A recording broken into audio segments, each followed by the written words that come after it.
जय हिंद दोस्तों, यूपीएससी हिंदी में आप सभी का स्वागत है।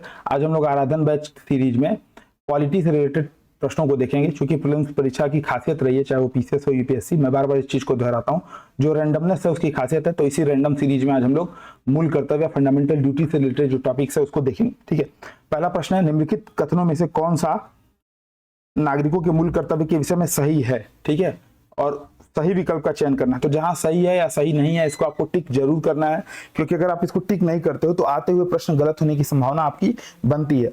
तो इंपॉर्टेंट है, इसको आपको सही करना है। अगर मैं मूल कर्तव्यों की बात करूं तो जो हमारा ओरिजिनली कॉन्स्टिट्यूशन था उसमें मेंशन नहीं था। ओरिजिनली कॉन्स्टिट्यूशन में फंडामेंटल ड्यूटीज के बारे में मतलब कुछ भी नहीं कहा गया था।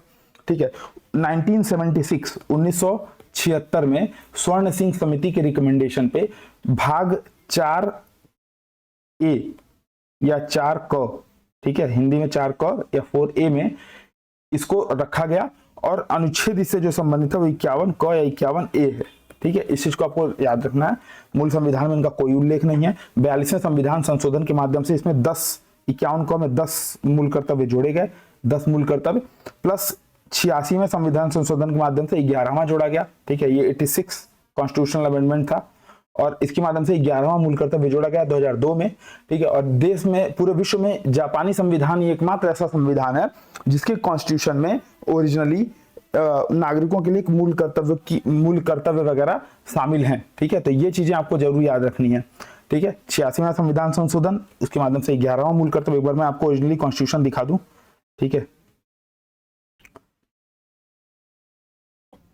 देखिए, भाग 4A फंडामेंटल ड्यूटीज है, और ये टोटल आपको ABCDFGHIJK तक मिलेगा, मतलब 11 में तक 11 आपको फंडामेंटल ड्यूटीज मिलेंगे। मैं आपको रिकमेंड करूंगा कि आप बेयर एक्ट लेकर के, या इसकी PDF हमारे Telegram channel UPSC Hindi for CS पे उपलब्ध है। यूपीएससी हिंदी का टेलीग्राम चैनल आप ज्वाइन कर लेंगे तो वहां पे उपलब्ध है, वहां पे आप इसको देख पाएंगे। ठीक है, ये आपको मिल जाएगा, PDF खोल के जरूर देखिएगा। 51 क मूल कर्तव्य, भाग 4 का उसके बारे में मूल कर्तव्य दिया है, और ये जो 11वां मूल कर्तव्य है, देखिए क्या लिखा है, संविधान की 42वें संविधान संशोधन 1976 की धारा के द्वारा इसको जोड़ा गया है, और 86वां संविधान संशोधन के माध्यम से ये वाला, यानी कि जो 6 से 14 वर्ष आरंभिक बाल्यावस्था देखभाल था, ठीक है, उसको जो है 2002 के माध्यम से जोड़ा गया एक मूल कर्तव्य। ठीक है, 6 से 14 वर्ष की आयु तक के जो बच्चे हैं उनको शिक्षा के अवसर प्रदान करना, ये एक मूल कर्तव्य बनाया गया।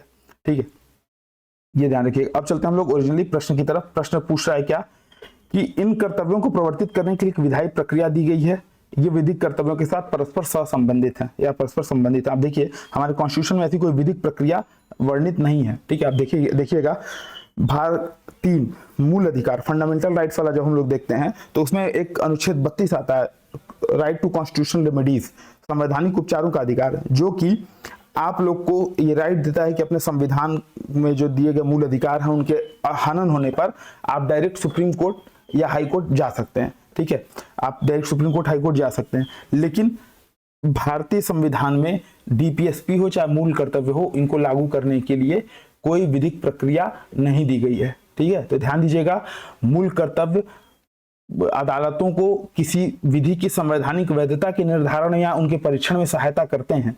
ठीक है, fundamental duties are help the court in examining and determining the constitutional validity of any law.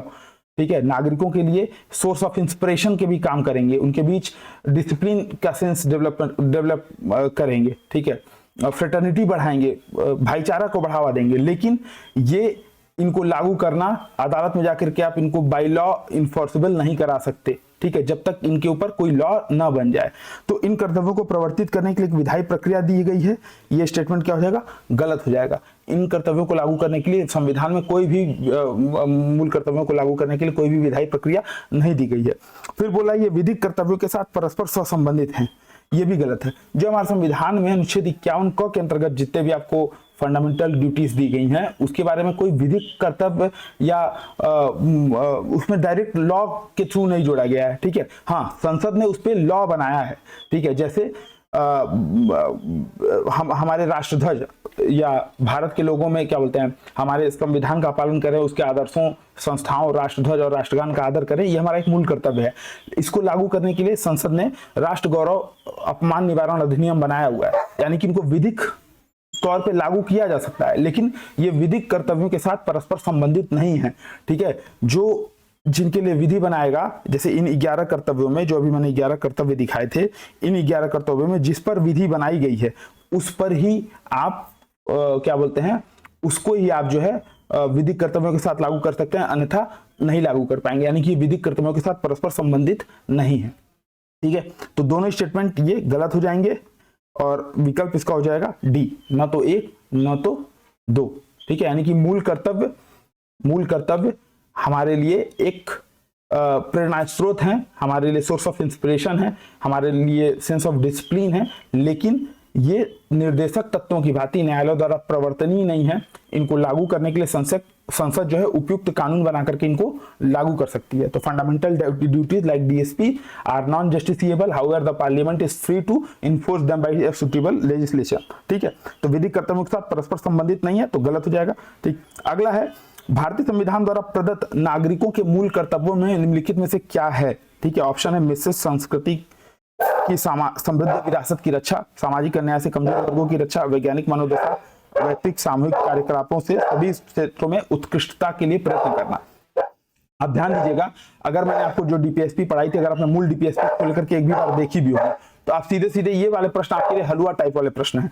ठीक है, हलवा टाइप वाले प्रश्न का मतलब सारे आपको मिलेंगे। इसमें जो सामाजिक अन्याय से कमजोर वर्ग की रक्षा है, ये मेरे हिसाब से अनुच्छेद 46 है।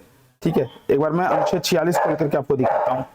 आर्टिकल 46 में अगर आप देखेंगे तो क्या है, देखिए, अनुसूचित जाति, अनुसूचित जनजाति और अन्य दुर्बल वर्गों के लिए शिक्षा और संबंधी हितों की अभिवृद्धि। ठीक है, शोषण से रक्षा करने का प्रयास करेगा। ये हमारा डीपीएसपी है, न कि मूल कर्तव्य। ठीक है, मूल कर्तव्य नहीं है। ठीक है, तो इसको जो आप हटाओगे दूसरा हट जाएगा। ठीक है, दूसरा हट गया, उत्तर आ गया आपका सी। बाकी सारे हमारे मूल कर्तव्य हैं, तो जरूर 11वां का मूल कर्तव्य खोल करके पढ़िएगा, एक बार जरूर पढ़ लीजिएगा। संविधान का पालन करें, आदर्श संस्था, राष्ट्रध्वज का, राष्ट्रगान का सम्मान करें, हमारे लिए जो स्वतंत्रता आंदोलन के लिए प्रेरित हमारे उच्च आदर्श हैं उनका हृदय में रखें, भारत की संप्रभुता, एकता, अखंडता की रक्षा करें, देश की रक्षा या आह्वान करने पर राष्ट्र की सेवा करें, है ना, देश में समरसता बढ़ाएं, महिलाओं का सम्मान, ऐसे प्रथाओं का त्याग करें जो महिलाओं के सम्मान के विरुद्ध है, हमारी जो सामाजिक संस्कृति या गौरवशाली परंपरा है उसका महत्व समझें, प्राकृतिक पर्यावरण को बनाएं। ठीक है, वैज्ञानिक दृष्टिकोण बनाए रखें, सार्वजनिक संपत्ति की सुरक्षा करें। मतलब आप एक बार अगर उसको पूरा रट लेते हो, मतलब एक बार पढ़ लेते हो, तो 1 से 2 बार पढ़ने में आपके दिमाग में ये बैठ जाएगा। इससे रिलेटेड प्रश्न आपके गलत नहीं होंगे। ठीक है, तीसरा प्रश्न देखिए, भारतीय संविधान के अंतर्गत निम्नलिखित में से कौन सा मूल कर्तव्य नहीं है। ठीक है, लोकसभा चुनाव में मतदान करना, वैज्ञानिक प्रवृत्ति, सार्वजनिक संपत्ति, ठीक है, आदर्शों का सम्मान करना। अभी मैंने जो बताया था, ठीक है, अभी आप देखिए इसमें सारे आपके मूल कर्तव्य में शामिल हो जाएंगे। ठीक है, सारे मूल कर्तव्य में है, केवल एक नहीं है। ठीक है, बताइए कौन सा, कमेंट करके बताइए। देखिए, जब स्वर्ण सिंह जो समिति थी, स्वर्ण सिंह समिति की रिकमेंडेशन थी कि कर अदायगी का जो कर्तव्य है, मतलब लोकसभा चुनाव में मतदान करना और कर अदायगी करना, ये सारे जो है इनको रखा जाए, लेकिन उस समय की जो सरकार थी उसने इसको नहीं रखा था। ठीक है, तो लोकसभा चुनाव में मतदान करना ये एक मूल कर्तव्य नहीं है। सही विकल्प इसका ए सही विकल्प हो जाएगा। ठीक है, 2011 में प्रश्न पूछा था। फिर है भारत की प्रभुता, एकता और अखंडता की रक्षा करें, उसे अछूट रखें। ये उपबंध कहाँ किया गया है? हमारे प्रेम्बल में, डीपीएसपी में। मूल अधिकार, मूल कर्तव्य, तो मूल अधिकार में नहीं है। मूल उद्देशिका, हमारे संविधान की उद्देशिका हमारे प्रेम्बल है, उसमें नहीं है। राज्य के डीपीएसपी में नहीं है। ठीक है, ये कहाँ पे है? मूल कर्तव्य में है ना। भारत की प्रभुता, एकता और अखंडता की रक्षा करें और उसे अछूट रखें, ये भाग 4 को अनुच्छेद 51 क के तहत एक मूल कर्तव्य है। ठीक है, तो सही विकल्प क्या हो जाएगा? मूल कर्तव्य। ठीक है, कॉन्स्टिट्यूशन दिखा देता हूं। ठीक है, भारत की प्रभुता, एकता और अखंडता की रक्षा करें, उसे अछूट रखें, ये तीसरा मूल कर्तव्य है। ठीक है, भारत भाग 4 का मूल कर्तव्य के अंतर्गत। इंग्लिश में भी देख लीजिए। ठीक है, to uphold and protect the sovereignty, unity and integrity of the India. ठीक है, तो सही विकल्प हो जाएगा डी। अगला प्रश्न है, राष्ट्रपति से रिलेटेड जा रहा है कि राष्ट्रपति के निर्वाचन में राज्य का मुख्यमंत्री मतदान करने के लिए पात्र नहीं है। ठीक है, पहला, यदि वह स्वयं प्रत्याशी होता है, निचले सदन में अगर उसको अपना बहुमत सिद्ध करना शेष हो, राज्य विधानमंडल में उच्च सदन का सदस्य हो या निम्न सदन का सदस्य हो। आप देखिए, राष्ट्रपति का जब निर्वाचन होता है तो राष्ट्रपति के निर्वाचन में अनुच्छेद 54, ठीक है, अनुच्छेद 54 इसके बारे में बात करता है। एक बार आर्टिकल 54 खोल के दिखा देता हूं। देखिए क्या बोला, राष्ट्रपति का निर्वाचन। निर्वाचन ऐसे निर्वाचक जो इसका क्या बोलते हैं, निर्वाचक मंडल है, ठीक है, जो इसका निर्वाचक मंडल है, ठीक है, आर्टिकल 54 जो इलेक्टोरल कॉलेज है, इलेक्शन ऑफ प्रेसिडेंट, क्या बोल रहा है, president shall be elected by the member of N electoral college consisting of, क्या है, elected member of both houses of the parliament and elected member of legislative assembly of the state, ठीक है, यानी कि इसमें legislative assembly of the state के जो elected member हैं उसको ये शामिल करता है, ठीक है, शामिल करता है। यानी कि अगर देखिए राष्ट्रपति के निर्वाचन में किसी राज्य का मुख्यमंत्री अगर स्वयं प्रत्याशी होगा तो जाहिर सी बात है उसको मत देने का अधिकार होगा। अगर वो लोकसभा या राज्यसभा या राज्य की विधानसभा, राज्य के विधानमंडल नहीं, लेजिस्लेटिव काउंसिल नहीं, लेजिस्लेटिव असेंबली का अगर मेंबर है, इलेक्टेड मेंबर है, नॉमिनेटेड नहीं है, तो वो इसमें भाग लेगा, ठीक है। तो स्वयं प्रत्याशी हो, इसमें पता नहीं चल पा रहा है कि वो मेंबर है कि नहीं है, तो इसलिए इसको भी होल्ड कर देते हैं, स्टार बना लेंगे। उसे राज्य विधानमंडल में निचले सदन में अपना बहुमत सिद्ध करना शेष हो, इसमें भी आपको पता नहीं चल पा रहा है, ठीक है, मतलब इसमें ये नहीं पता चल पा रहा है कि निचले सदन में बहुमत सिद्ध करना है, तो पता नहीं वो ऊपरी सदन का से चुना गया है, निचले सदन से चुना गया है, ठीक है भाई। अगर उसमें ड्यूअल सिस्टम है, लेजिस्लेटिव असेंबली है, लेजिस्लेटिव काउंसिल है, विधान परिषद और विधानसभा दोनों है, अगर वो विधान परिषद का सदस्य हुआ तो इसको भी होल्ड कर देते हैं। राज्य विधानमंडल में उच्च सदन का सदस्य हो, ठीक है, ये देखिए अगर वो उच्च सदन का सदस्य है तो बिल्कुल नहीं होगा, ये सही विकल्प हो जाएगा, ठीक है। निम्न सदन का सदस्य होगा तो अगर इलेक्टेड मेंबर है तो मतदान करेगा ही करेगा, सही विकल्प इसका हो जाएगा सी। यानी कि अनुच्छेद 54 क्या बोलता है कि राष्ट्रपति के चुनाव में राज्य विधानमंडल के उच्च सदन यानी कि विधान परिषद के सदस्य मतदान नहीं कर सकते, लेजिस्लेटिव असेंबली के करेंगे लेकिन लेजिस्लेटिव काउंसिल के नहीं करेंगे, तो सही विकल्प क्या हो जाएगा, सी, ठीक है। अगला है भारत के राष्ट्रपति अपना त्यागपत्र किसको संबोधित करके देते हैं, ठीक है। बेसिकली अनुच्छेद 56 इसके बारे में, अगर मैं सही हूं तो 55 निर्वाचन की रीति है, 56 जो है राष्ट्रपति की पदावधि, ठीक है। अगर आप इसको सही पढ़ेंगे तो क्या बोल रहा है, देखिए राष्ट्रपति उपराष्ट्रपति को संबोधित अपने हस्ताक्षर सहित लेख द्वारा अपना पद त्याग कर सकेगा, तो अनुच्छेद 56 के अंतर्गत क्या सही विकल्प हो जाएगा, ठीक है। प्रश्न एक बार देखिए, लोकसभा का उप स्पीकर, उपराष्ट्रपति, प्रधानमंत्री, मुख्य न्यायाधीश, तो सही विकल्प क्या हो जाएगा, उपराष्ट्रपति। यानी कि अनुच्छेद 56 के तहत भारत का राष्ट्रपति अपने त्यागपत्र उपराष्ट्रपति को देगा, प्लस उसमें क्या व्यवस्था की गई है।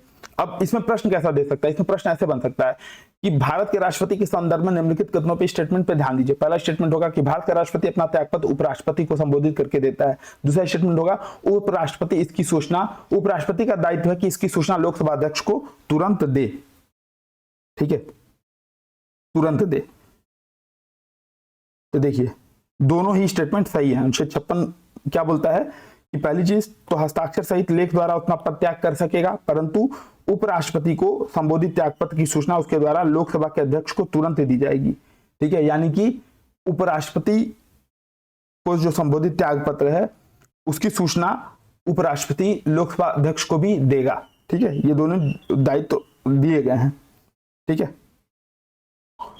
क्योंकि ये इसलिए किया गया है क्योंकि उपराष्ट्रपति क्या करेगा, राष्ट्रपति के तौर पे अगर मान लीजिए तुरंत तो चुनाव संभव नहीं है, तो उपराष्ट्रपति क्या करेगा, अगर उसकी राष्ट्रपति का त्यागपत्र स्वीकार कर लिया जाएगा तो उपराष्ट्रपति तुरंत क्या हो जाएगा, एज ए राष्ट्रपति काम करने लगेगा, ठीक है। तो अगर सदन का सत्र चल रहा होगा तो राष्ट्रपति ये मतलब जो उपराष्ट्रपति है वो ये सुनिश्चित करेगा कि राज्यसभा की सभापति वाली जो कार्यवाही है वो दिक्कत ना करे, और अगर संसद का संयुक्त सत्र बैठे तो उसमें भी दिक्कत ना हो।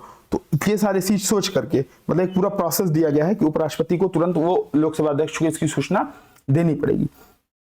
अगला है निम्नलिखित में से कौन सा भारत के राष्ट्रपति के निर्वाचक गण के तो भाग हैं परंतु उसके महाभियोग अधिकरण के भाग नहीं है। लोकसभा, राज्यसभा, राज्य की विधान परिषद और विधानसभा। अभी मैंने बताया legislative assembly of the state, legislative assembly of the state ये है, लेकिन लेजिस्लेटिव काउंसिल यानी कि विधान परिषदें राष्ट्रपति के निर्वाचन मंडल का भाग नहीं है। 1996 में पूछा है, ठीक है। तो सही विकल्प इसका हो जाएगा 19C। ये सब हलवा टाइप के प्रश्न है, अगर ये प्रश्न आप गलत कर दे रहे हो तो थोड़ा सा दिक्कत की बात है, ठीक है। तो इन प्रश्नों पे आप थोड़ा सा एक बार सोच लीजिएगा। अब अमूमन क्या होता है कि ना ऐसे प्रश्न लोग जो है जल्दीबाजी में टिक कर देते हैं और टिक करके गलत करके चले आएंगे, तो ऐसे प्रश्न एकदम आराम से आप सुनिए। आराम से सोचिए, ठीक है। तो एक बार मैं प्रोसेस दिखा देता हूं, फिर इसको समझाता हूं, ठीक है। अनुच्छेद 61 इससे संबंधित है, अनुच्छेद 61, ठीक है। आर्टिकल 61, देखिए, राष्ट्रपति पर महाभियोग लगाने की प्रक्रिया, ठीक है। ध्यान दीजिएगा, जब भी इंपीचमेंट प्रोसेस ऑफ द मतलब इंपीचमेंट प्रोसेस अगर राष्ट्रपति पे चलेगा तो संविधान के अतिक्रमण पे ही चलेगा, अन्य कोई आरोप पर नहीं चलेगा। प्लस जब भी ऐसा होगा तो उसको 14 दिन की लिखित सूचना दी जाएगी। 14 दिन की लिखित सूचना प्लस उस हाउस के, जैसे अगर राज्यसभा में आए तो उसके 1/4, लोकसभा में आए तो उसके 1/4 सदस्यों द्वारा वो संकल्प जो है उस पर साइन होना आवश्यक है। प्लस सदन की कुल सदस्य संख्या के 2/3 बहुमत द्वारा उस संकल्प पत्र को, प्लस उपस्थित एवं मतदान देने वाले के 2/3 मतलब का बहुमत, उससे उसको पारित करना पड़ेगा, ठीक है। ऐसा एक प्रोसेस है पूरा, ठीक है। तो 2/3 बहुमत द्वारा संकल्प, कुल सदस्य संख्या के कम से कम 2/3 बहुमत द्वारा ऐसा संकल्प पारित करना पड़ेगा। फिर दूसरा जो सदन है वो उसका आरोपों का जांच करेगा, राष्ट्रपति को उपस्थित होकर के अपना पक्ष रखने का मौका मिलेगा। फिर दोबारा अगर दूसरा सदन भी उसको पारित कर देता है तो राष्ट्रपति को जिस दिन से पारित कर दिया जाएगा उस दिन से पद से हटना होगा, ठीक है। ये ध्यान दीजिएगा। लेकिन ये ध्यान दीजिएगा, राष्ट्रपति पे महाभियोग चलता है तो 1/4 ऑफ द मेंबर्स लगते हैं, अन्य किसी पे इंपीचमेंट चलता है तो 50 राज्यसभा में और 100 लोकसभा में लगते हैं, ठीक है, स्टार्ट करने के लिए, प्रोसेस स्टार्ट करने के लिए, ठीक है। तो आर्टिकल 61 राष्ट्रपति पर महाभियोग लगाने की प्रक्रिया के बारे में वर्णन करता है। राष्ट्रपति पे जो महाभियोग की प्रक्रिया वो एक अर्धन्यायिक प्रक्रिया है जो कि संसद में चलाई जाती है। इसमें राज्य की विधानसभाएं भाग नहीं लेती हैं, जबकि राज्य की विधानसभाएं जो हैं वो राष्ट्रपति के निर्वाचक मंडल जो इलेक्टोरल कॉलेज है उसमें वो शामिल हैं, विधान परिषद के तो है ही नहीं, ठीक है। तो क्या बोल रहा है, निर्वाचक मंडल का भाग, अब इसमें भी सही विकल्प क्या हो जाएगा, विधान परिषदें, ठीक है। विधानसभाएं निर्वाचक गण का तो भाग है लेकिन इलेक्टोरल कॉलेज के तो भाग है, लेकिन इंपीचमेंट प्रोसेस के भाग नहीं है क्योंकि बहुत लेंदी प्रोसेस हो जाएगा। अगला है, भारतीय संविधान के निम्नलिखित में से किस एक संशोधन द्वारा राष्ट्रपति को कोई भी मामला मंत्री द्वारा पुनर्विचार किए जाने के लिए वापस भेजने का अधिकार दिया गया है, ठीक है। तो आपके पास ऑप्शन था 39वां, 40वां, 42वां और 44वां, ठीक है। तो कमेंट करिए इसका सही विकल्प क्या होगा। देखिए 1978 में आर्टिकल 74 इसके बारे में बात करता है। आर्टिकल 74 में आपको दिखाऊं अगर भारतीय संविधान का, ठीक है। आर्टिकल 74 क्या बोलता है कि राष्ट्रपति को सहायता एवं सलाह देने के लिए एक मंत्रिमंडल होगा, ठीक है, और राष्ट्रपति जिसका प्रधानमंत्री होगा, ठीक।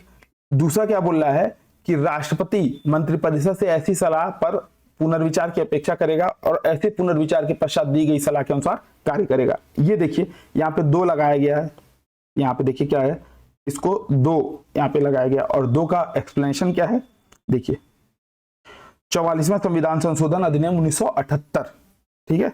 तो सही विकल्प इसका क्या हो जाएगा, 44वें संविधान संशोधन अधिनियम 1978 द्वारा अनुच्छेद 74(1) में एक परंतु जोड़ा गया, सब क्लॉज जोड़ा गया, जिसमें बताया गया कि राष्ट्रपति को कोई भी मामला मतलब एग्जामिन के लिए मंत्रिपरिषद को भेज सकता है, लेकिन अगर क्या बोलते हैं उस पर पुनर्विचार हो जाए, ठीक है, पुनर्विचार के पश्चात अगर फिर से उसको वापस किया जाए तो राष्ट्रपति को वो मानना ही पड़ेगा, ठीक है।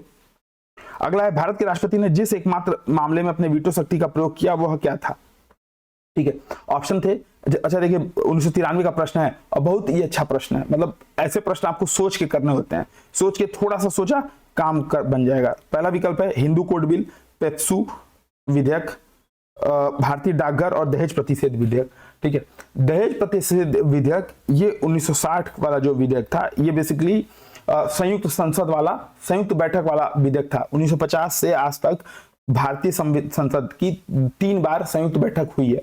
एक दहेज प्रतिषेध विधेयक 1960, दूसरा बैंकिंग सेवा आयोग विधेयक 1977 और तीसरा आतंकवाद निवारण विधेयक 2002, ठीक है। ये 3 विधेयक जो है उसमें संयुक्त बैठक हुई है। तो दहेज प्रतिषेध विधेयक में वीटो शक्ति का प्रयोग होगा ही नहीं, विकल्प डी गलत है, ठीक है। हिंदू कोड बिल एक ऐसा बिल था जिसमें जवाहरलाल नेहरू जो उसमें के तत्कालीन प्रधानमंत्री थे, उनकी अपनी मंत्रिमंडल, अपने जो कट्टरवादी उस समय हिंदू नेता थे कांग्रेस के, उनसे नहीं बन रही थी। ऐसा सुनने में आ रहा था कि राष्ट्रपति महोदय से भी इसके मामले में असहमति थी, तो हिंदू कोड बिल भी वीटो शक्ति का प्रयोग नहीं हुआ था, असहमतियां थी, ठीक है।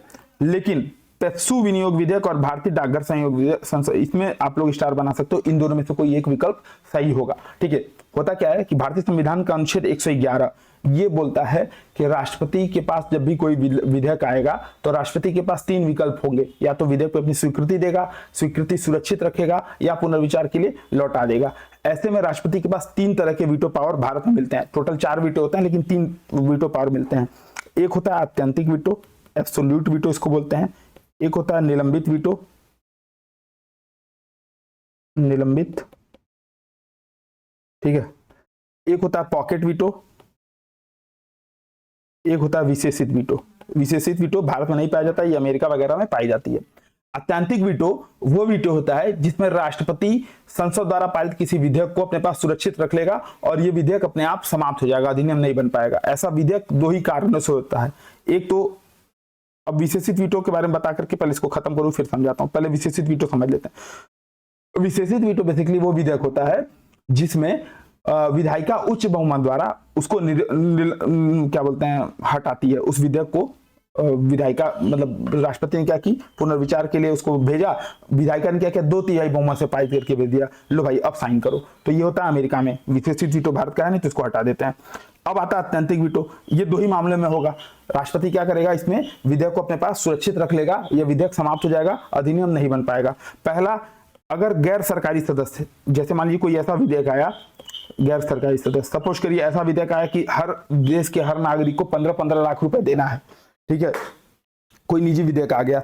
अब सरकार ये सोचिए भाई चुनाव है, 15-15 लाख तो सबको दे नहीं सकते, तो करेंगे क्या, अब समर्थन नहीं करेंगे तो सरकार मतलब देश की जनता को लगेगा कि सरकार 15 लाख रुपए देना नहीं चाहती और हमारा वोट बैंक खराब हो जाएगा, ठीक है। और विपक्ष को जो भी ये विधेयक लाया उसको बैठे बिठाए मुद्दा मिल जाएगा। तो अगर गैर सरकारी सदस्य कोई ऐसा विधेयक लाया तो सरकार क्या करेगी, वहां पे तो उसको सदन में पारित करा देगी, क्योंकि लोकसभा में संसद का लाइव टेलीकास्ट चल रहा है, लोकसभा राज्यसभा में, तो भाई कौन पक्ष में कौन विपक्ष में पता चल जाएगा, है ना। यानी कि कोई बहुत फेमस विधेयक है जिसको पास कराना बहुत आवश्यक है, जैसे महिला सशक्तिकरण विधेयक, नारी शक्ति बंधन अधिनियम। ऐसा मान लीजिए अगर सरकार की मंशा नहीं हो और गैर सरकारी सदस्य लाया, वो पास हो गया, ठीक है, लेकिन सरकार चाह रही है कि नहीं पास नहीं हो, मतलब इस कानून न बन पाए, तो वो क्या करेगी, राष्ट्रपति को बोलेगी कि आप इस पे एब्सोल्यूट या आत्यंतिक वीटो लगा दीजिए। यानी कि संसद में अगर कोई गैर सरकारी सदस्य अपना विधेयक पास करता है, उस स्थिति में या सरकारी विधेयक पास हो जाए लेकिन मंत्रिमंडल त्यागपत्र दे दे, तो राष्ट्रपति क्या करेगा,